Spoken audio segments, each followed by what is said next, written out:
Assalamualaikum warahmatullahi ta'ala wabarakatuh. Jadi kita sambung kembali subtopik yang terputus ya ketika saya buat live sebelum ini, iaitu bab kehadiran hati.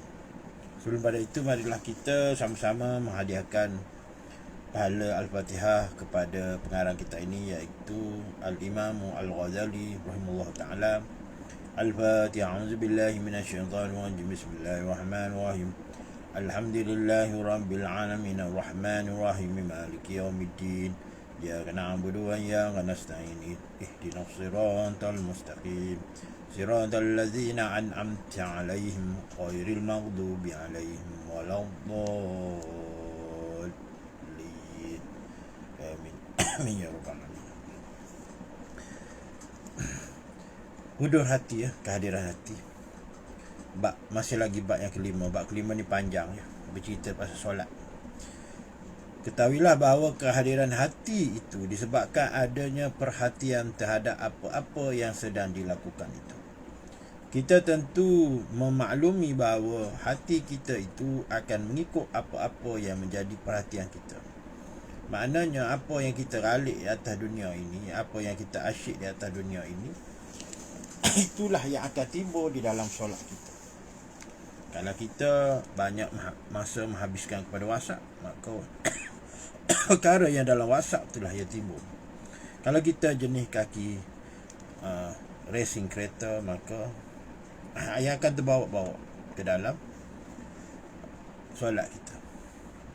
Itulah Tuhan kita. Dan jika kita ini selalu sibuk dengan urusan dunia, meniaga, maka yang hadir dalam solat kita ialah duit itulah. Itulah Tuhan kita. Maka apabila tibanya sakaratul maut, benda itulah yang akan datang. Kita balik dengan itulah. Dia balik ke mana? Balik ke neraka lah. Sebab selain baginda Rasulullah, Allah Ta'ala akan menjadikan apa yang kita asyik atas dunia ni sebagai Tuhan. Maka kita balik ke neraka lah. Kecuali baginda Rasulullah. Baginda Rasulullah ni, dia tak akan ke neraka.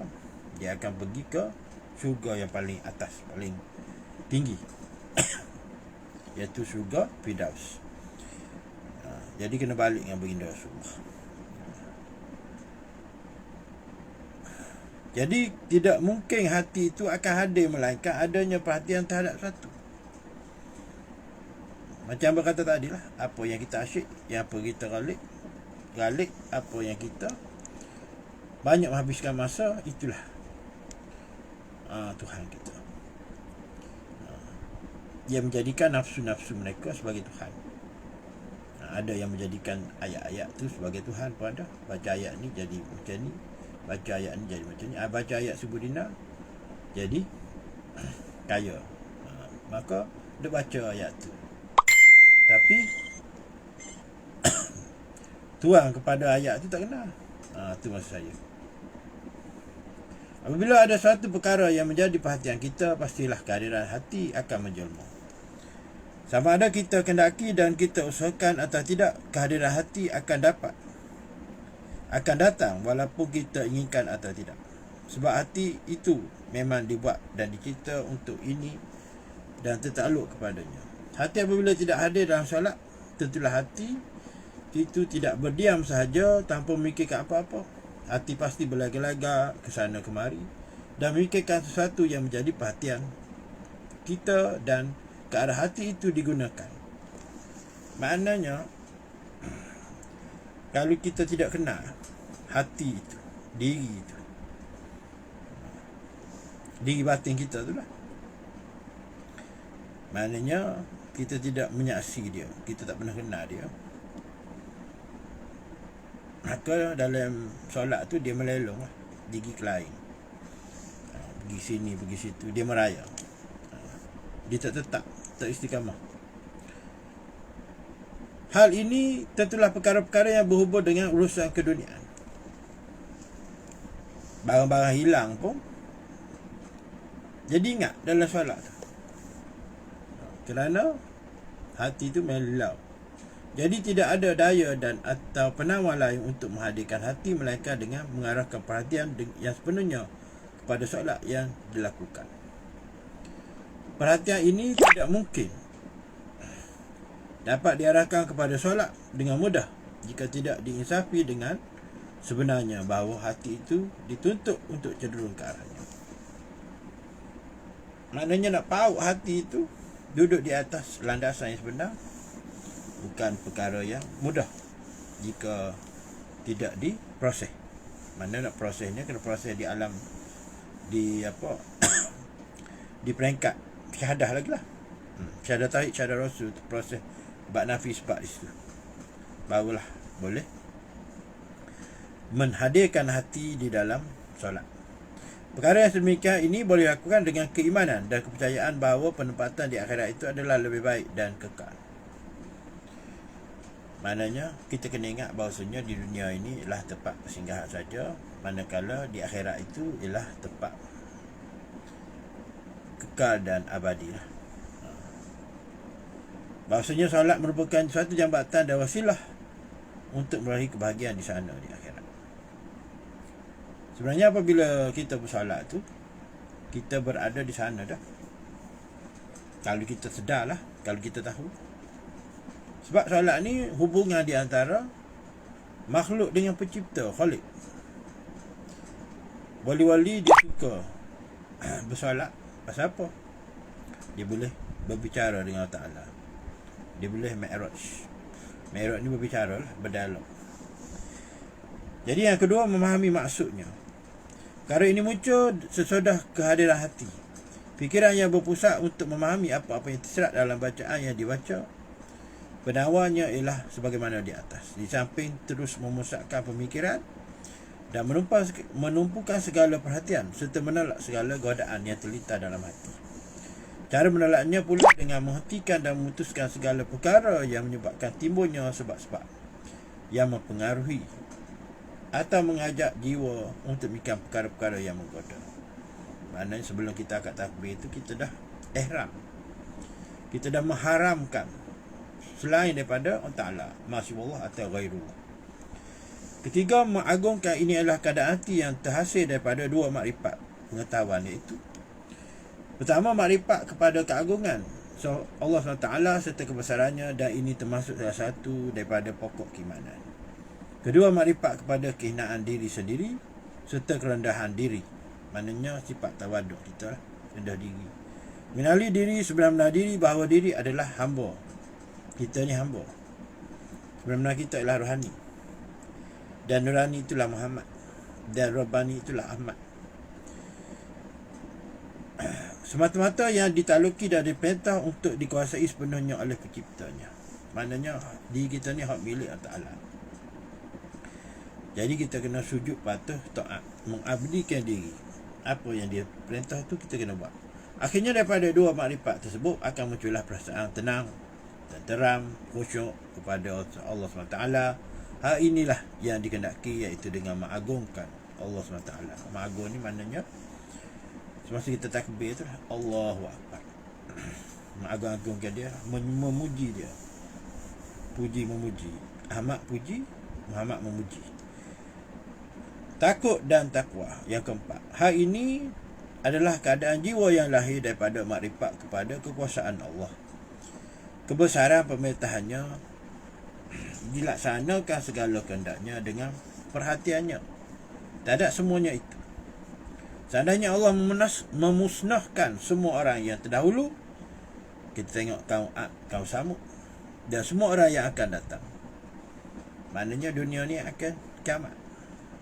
Dan akan datang ni, masa bagi Ibn Ghazali tulis ni, COVID-19 tak ada lagi.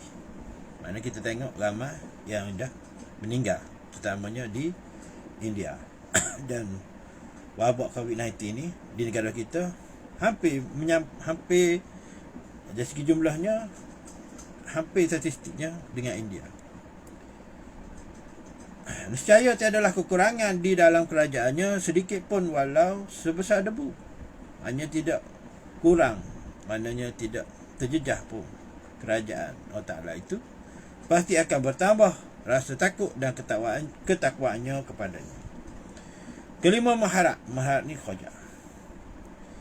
Mengharap adanya makrifat kepada kelembutan Allah SWT, iaitu sifat Ya Latif, kemuliaan, sifat azim, dan nikmatnya yang menyeluruh juga sempurna segala cintaannya. Cintaan yang paling sempurna ni kita lah, mengetahui akan kebenaran janji Allah tentang syurga dengan mendirikan solat. Maknanya kalau kita ikut pada dia, Allah Ta'ala ni dia tidak memungkiri janji.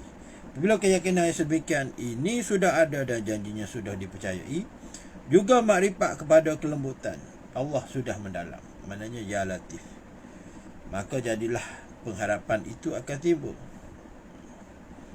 Maknanya siapa lagi yang kita nak harapkan selain pada dia. Keenam, haibah, iaitu malu. Berasaskan bahawa dirinya banyak melakukan kesalahan dan kekurangan dalam melakukan ibadah dan menyedari bahawa jiwanya masih lemah dalam menunaikan hak-hak Allah SWT, maka dengan itu akan timbullah perasaan malu kepada Allah. Malu nak buat perkara yang mungkar. Pasal apa? Pasal kita tahu Allah Ta'ala ni maha melihat. Di wala dalam gelap wala cerah pun dia nampak. Perasaan sedemikian ini akan menjadi kuat dan kukuh apabila kita mengetahui kecacatan diri, kelemahan diri kita, kekurangan dan kurang ikhlasnya, dan kita suka kepada ganjaran yang segera di dalam segala amal perbuatan yang kita lakukan. Maknanya kita ni orang yang tergesa-gesa, gelojoh, padahal kita mengetahui betapa besarnya segala sesuatu yang telah ditetapkan oleh Allah SWT. Setelah itu juga kita menyedari bahawa Allah SWT maha mengetahui segala rahsia semua yang terlintas dalam hati kita, dalam kalbu kita, sekalipun kecil atau yang tersembunyi. Tak sesuatu lah, memang dia tahu. Pengetahuan ini jika diperoleh dengan mantap dan yakin, maka dengan sendirinya akan timbullah perasaan malu kepada Allah SWT. Maknanya kalau ada terlintas nak buat maksiat dalam hati tu, cepat-cepat kita beristighfar. Astaghfirullah. Demikianlah beberapa sebab daripada sebab-sebab di atas, sifat-sifat di atas. Setiap sifat akan terhasil apabila terhasilnya penamarnya, iaitu dengan cara mendatangkan sebabnya. Dengan mengetahui sebab, maka dapatlah diketahui ubatnya, penamarnya. Semuanya mempunyai hubungan yang erat dengan keimanan serta keyakinan yang mantap di dalam hati dan jiwa manusia. Seterusnya kita pergi kepada subtopik yang baru, iaitu penerangan yang berkesan menghadirkan hati. Melapis, sedap. Ketahuilah bahawa setiap orang mukmin itu tentu mengagungkan Allah SWT dan takut kepadanya, mempunyai pengharapan kepadanya, berasa malu kerana kelalaian dalam melaksanakan kewajipan terhadapnya. Kadang-kadang kita terbabah, kadang-kadang kita ghaflah, kadang kita asyik kerja sampai kita lalai dalam menunaikan kewajipan. Semua perkara tersebut pasti tidak akan terlepas sudah adanya keimanan, sekalipun kekuatannya itu sekadar keyakinannya. Maknanya kalau kita ada yakin dan percaya, maka automatically kekuatan tu ada. Jadi apabila semua itu hilang ketika sedang mendirikan solat, maka tiadalah sebab-sebab yang lain dalam perkara ini melainkan kerana fikirannya bercelaru ke sana kemari. Hatinya juga berbelah bagi dan hilang daripada munajat serta lalai ketika sedang bersolat. Perlu diketahui bahawa satu-satunya perkara yang menghalang kehadiran hati dalam solat itu ialah apabila timbulnya fikiran-fikiran yang mendatang dengan serta-merta dan mempengaruhi ketenangan hatinya. Oleh sebab itu, jalan untuk menghadirkan hati ialah dengan cara menolak timbulnya fikiran-fikiran tadi. Sesuatu itu tidak dapat ditolak atau dihindarkan, melainkan dengan menolak sebab-sebabnya. Maka sebaik-baiknya ialah dengan mempelajari sebab-sebabnya. Perkara yang menyebabkan timbulnya fikiran seperti itu, ada kalanya merupakan perkara yang datang dari luar dan ada kalanya perkara yang datang dari dalam. Hujah dalaman atau hujah luaran. Yang datang dari luar iaitu seperti sesuatu yang kita dengar oleh telinga atau yang dilihat oleh mata, panca indera. Perkara yang sering menghilangkan perhatian sehingga jiwa kita mengikutinya dan mengarahkan perhatian kepadanya. Susnya hati ia tertarik kepada perkara yang lain dan terus berantai-rantai sehingga pandangan-pandangan tadi akan menjemakan pemikiran yang lain pula. Maknanya kita terlalu berimajinasi lah. Benda yang tak ada kita wujudkan. Kita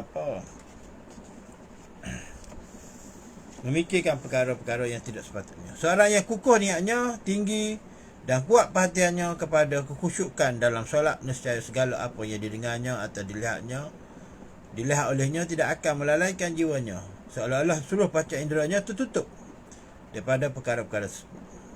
Makanya akad takbir itu dah lebuh dah, hilang dah. Patutnya macam tu. Tapi bagi orang yang lemah jiwanya, sudah pasti hatinya akan terpengaruh dengan apa yang di luar atau dilihatnya, sehingga pemikirannya akan tertuju ke arah itu. Maknanya apabila orang yang lemah jiwa ni, dia tertarik daripada benda luar. Untuk mengubati masalah ini ialah melenyapkan segala sebab-sebab ini dengan cara memejamkan mata tu.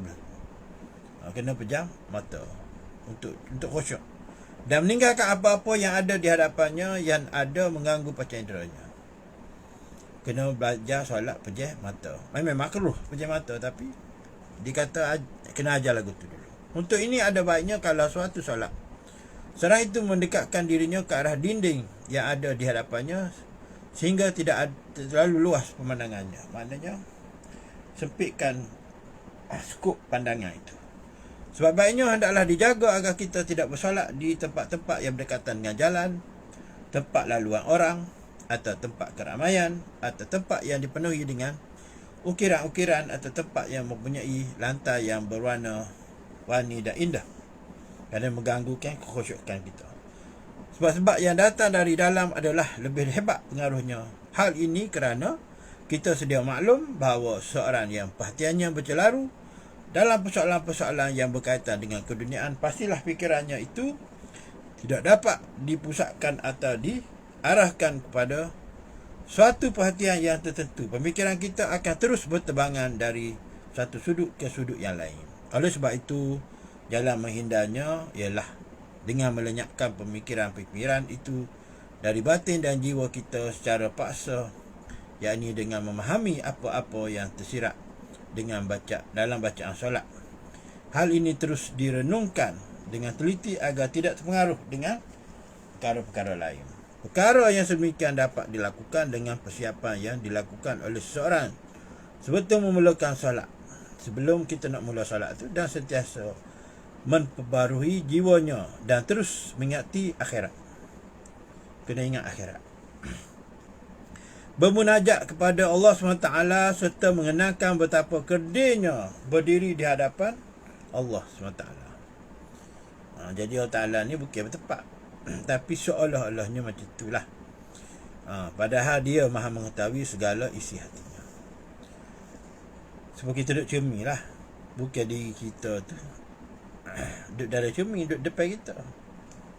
Tapi seolah-olah lagu tu lah apabila kita menilik diri. Jadi sebelum memulakan solat, artinya telah dikosongkan daripada segala yang menggoda atau melalaikan. Yang ni ihram lah, mentabak ihram tadi. Sehingga jiwanya tidak diberi kesempatan untuk memerhatikan apa-apa yang terlintas di dalam hatinya. Jika rawatan yang dinyatakan di atas tidak dapat meredakan kegelisahan dan kekocangan jiwanya, maka rasanya tiada lagi penawar yang dapat menyelamatkannya kecuali dengan membersihkan diri supaya dapat menghentikan penyakit itu dari akarnya yang paling dalam. Seorang itu mestilah memperhatikan dan memastikan perkara-perkara yang menghalang dirinya daripada menghadirkan di hatinya. Tentulah perkara-perkara yang melalaikannya tadi adalah perhatian kepada perkara-perkara yang lain. Dan perhatian itu sudah pasti merupakan persoalan nafsu syahwat dan keduniaan semata-mata. Jika sememangnya sedemikian, maka wajiblah seorang itu mengutuk dirinya sendiri dengan menghindarkan jiwanya daripada nafsu syahwat serta melenyapkan segala hubungannya dengan dunia sewaktu solat. Ada suatu yang menceritakan bahawa Nabi SAW memakai kain bersulat yang diberi oleh yang diberi oleh sahabatnya bernama Abu Jaham. Perkara itu sebenarnya telah dimaklumkan oleh baginda Rasulullah SAW, dan setelah selesai solat pakaian itu dibuka, dan baginda bersabda, izhabu bihadhil khamisati ila abi jahmibni Huzaifata wa atuni bi an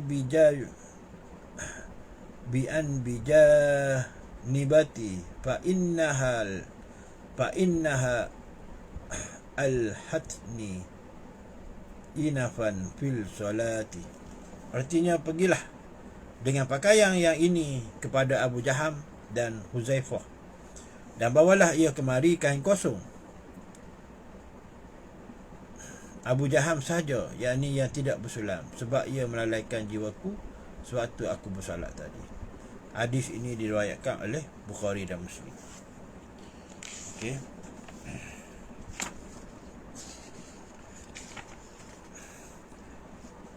Penerangan terperinci perkara yang mesti dihadiri oleh hati dalam setiap rukun atau syarat daripada amalan solat. Bahawa ni saya nak bukti atas ni lah, hadis tadi tu. Kerana kain yang bersulam tadi melalaikan. Jadi kita sambung topik baru, suatu mendengar seruan azam. Penerangan terperinci perkara yang mesti dihadiri oleh hati dalam setiap rukun atau syarat daripada amalan solat. Suatu mendengar seruan azam, maka bayangkanlah dalam hati bagaimana dahsyatnya seruan pada hari kiamat. Kena bayang lagu tu, imajinasi, kena imagine lagu tu. Dan hendaklah bersegera mengikuti dan mentaati seruan azan itu, baik secara zahir atau batin. Orang yang cepat menyahut seruan azan itu adalah orang-orang yang akan menerima panggilan dengan penuh kelembutan. Pada hati merupakan penilaian yang besar nanti. Bersuci. Mengenai bersuci, mana-mana yang berhubung dengan tempat itu adalah penutup yang paling jauh. Seluruhnya apa-apa yang berhubungan dengan pakaian itu merupakan penutup yang paling dekat. Dan yang berhubungan dengan kulit itu adalah pembungkus yang dekat. Oleh sebab itu, janganlah kita lupa untuk menyucikan hati dengan itu adalah zat diri kita yang sebenarnya. Rohani itulah. Rohani itu zat pada diri kita. Nafsu itu sifat kepada diri kita. Lubuk hati itulah inti yang sebenarnya, maka giatlah untuk membersihkannya dengan bertaubat dan rasa menyesal dengan segala kelalaian dan kealpaan yang telah kita lakukan. Kita kena menyesal lah di atas kealpaan dan kelalaian. Berazamlah bahawa kita pasti akan meninggalkan kelalaian itu dan seterusnya pada hari-hari yang akan datang. Kena taubat nasuhah lah. Pendeknya, bersihkanlah dan sucikanlah hati kita dengan cara sebagaimana yang disebutkan di atas. Sebab hati itulah tempat yang menjadi ukuran kepada Allah, Tuhan yang kita sembah. Maknanya Allah Ta'ala menilik hati. Allah Ta'ala tidak menilik rupa paras seorang itu. Menutup aurat, itu maksudnya adalah untuk menutup cacat celah yang ada pada tubuh badan kita daripada pandangan seluruh makhluk. Hal ini adalah kerana bahagian luar tubuh itu memanglah menjadi tempat pandangan semua makhluk. Bagaimanakah dengan kecacatan yang ada di dalam batin kita pula? Segala rahsia-rahsia dan kekurangan itu sama sekali tidak dapat diketahui selain dari Allah SWT itu sendiri.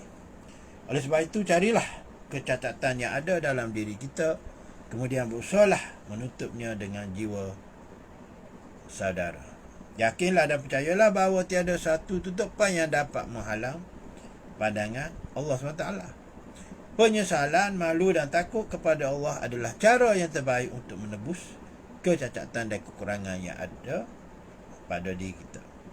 Jadi dapatlah saudara mengambil keuntungan dengan mengerti perkara itu dalam hati saudara untuk menumbuhkan rasa takut dan malu serta mengeluarkannya dari tempat penyembunyian. Masa kita zikir Allah tu, maka ibarat kita korek lagu buruk lah. Dosa-dosa lama tu timbul balik, kita ambil, hari terdepan taubat balik. Dia berjanji tidak akan mengulanginya. Apabila hal ini berjaya diperoleh, maka diri kita akan berasa hina dan hati kita pun akan berasa malu. Perkara yang sedemikian ini mengingatkan kita sewaktu berdiri di hadapan Allah SWT sebagai seorang yang berdosa, melakukan kesalahan dan membangkang. Maknanya engkar lah. Tapi sudah benar-benar menyesal dengan perbuatan-perbuatan yang lampau, yang silap. Jadi diri kita kini telah kembali dan bertaubat kepada Allah sambil menundukkan kepala kerana malu dan takut akan azab dan siksaan Allah SWT. Menghadap kiblat. Selanjutnya menghadap kiblat, caranya adalah memalingkan wajah secara zahir daripada arah yang lain ke suatu arah sahaja, iaitu Baitullah Haram, milik Allah SWT. Tahukah saudara bahawa sebenarnya memalingkan hati daripada perkara-perkara yang lain yang berbagai-bagai ragam dan hanya memusatkan hati semata-mata kepada Allah SWT, itu bukanlah hanya sekadar itu saja, bahkan lebih daripada itu. Maknanya di Kaabah itulah kubur Nabi Adam, dan sebalik Adam itu Muhammad, dan sebalik Muhammad itu Allah. Sebenarnya hanyalah dia yang kita cari. Jadi apa-apa yang ternampak pada pandangan zahir ini hanyalah sebagai gerakan untuk bahagian batin dan penjagaan kepada anggota zahir, juga sebagai penguat untuk menetapkan suatu arah yang tuju sehingga tidak bercanggah dengan hati. Maknanya nak matching syariat dengan hakikat. Oleh sebab itu, apabila gerakan zahir itu menyalahi dan bercanggah atau mengarahkan perhatian ke arah yang tidak sepatutnya, maka perkara itu akan diikuti oleh hati. Apabila kita menghadap selain daripada Baitullahil Haram, maka hati kita pun tu samalah. Akibatnya hati ini akan mengalihkan perhatian kepada perkara yang lain dan meninggalkan tujuan sebenarnya yang sepatutnya ditujukan hanya kepada Allah SWT. Bukan Allah tu berada di Kaabah, tapi itu tempat hadap. Oleh yang demikian, hendaklah hati kita selari dan sehaluan dengan tubuh kita. Maknanya kalau dada ni kesok, kita solat rumah lah ni, solat dalam masjid ke, kalau atas sampai atas perahu, atas bot tu lain lah. Mula-mula kena hadap kiblat tu, dia nak musim ke mana, kepada dia lah. Bergaya tak tetap. Pentingnya kehadiran hati ketika menghadap kiblat. Ketika kita menghadap ke arah kiblat, walaupun pandangan mata kita tidak mampu melihat Baitullah, tapi dengan kehadiran hati, pandangan kita seolah-olah berada di hadapan Baitullah. Maknanya dua, syaitan iblis tak boleh mengupa baginda Rasulullah dan Baitullah. Baitullah iblis syaitan tak boleh mengupa. Orang lain boleh berlaku. Berdiri tegak, yang kedua, rukun berdiri tegak. Maka ini adalah merupakan penghadapan yang sewajarnya oleh tubuh dan hati kehadrat Allah SWT. Hal ini juga dia bukan kira rukun ni, pasal ni niat. Tak apalah, dia start ngazir, lepas tu berdiri tegak. Hal ini juga sebagai peringatan bahawa hati mestilah tawaduk, merendah diri, bersih daripada bongkak, sombong bongkak, serta mengingati betapa dahsyatnya berdiri di hadapan Allah SWT semasa hari kita dihisap dan hari perhitungan segala amal kebajikan kita berada di dunia. Ketahuilah bahawa ketika kita berdiri di hadapan Allah yang Maha memeriksa segala yang ada, zahir dan batin kita, maka bayangkanlah seolah-olah kita sedang berdiri menghadapi salah seorang raja yang amat berkuasa. Mana siapa dia pada hari itu? Baginda Rasulullah. Sebab Allah Ta'ala dia tak bertepat. Di masyarakat tu, kalau ayat Allah tak ada, maknanya dah menempatkan Allah Ta'ala. Kalau ayat Allah Ta'ala di syurga, maknanya menempatkan Allah Ta'ala di syurga. Dan dia meliputi alam ni. Jadi dia terjali atas sifat dia lah, Muhammad tu. Raja di dunia, raja di akhirat, Muhammad tu. Yang amat berkuasa pada masa itu. Hari ini perlu dilakukan sekiranya kita tidak mengetahui dengan sebenarnya bagaimana keagungan dan kebesaran Allah SWT. Khususnya yang ketiga ni, khususnya Jadi katakan niat tidak buruk betul bersara ni, hal ini adalah keazaman untuk mentaati Allah SWT dengan mengikut segala perintahnya, iaitu salat, kemudian menyempurnakan dengan pengharapan akan memperoleh pahala daripadanya serta takut terhadap sesaannya dan memohon agar dapat mendekatkan diri kepadanya, bahkan memohon agar sentiasa dilimpahi nikmatnya dan diizinkan untuk terus memunajat. Ini makan munajat ni. Ihram tabda munajat.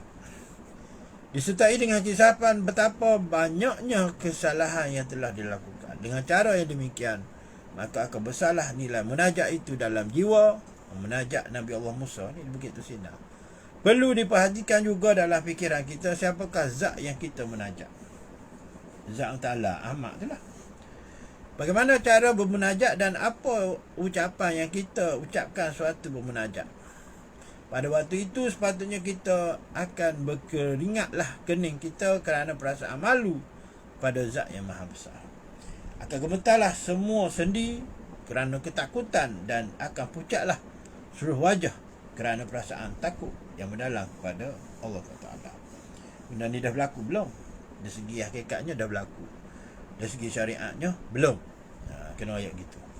Sudah kita pergi pada takbiratul ihram. Ketika lidah kita mengucapkan takbiratul ihram, maka janganlah kita mendustakannya, kerana apabila dalam hati kita itu ada suatu perasaan bahawa ada yang lebih besar daripada Allah SWT, perbuatan itu besar dosanya, maka hawa nafsu itu menguasai urusan kita terhadap Allah SWT dan kita lebih cenderung untuk mengikut hawa nafsunya.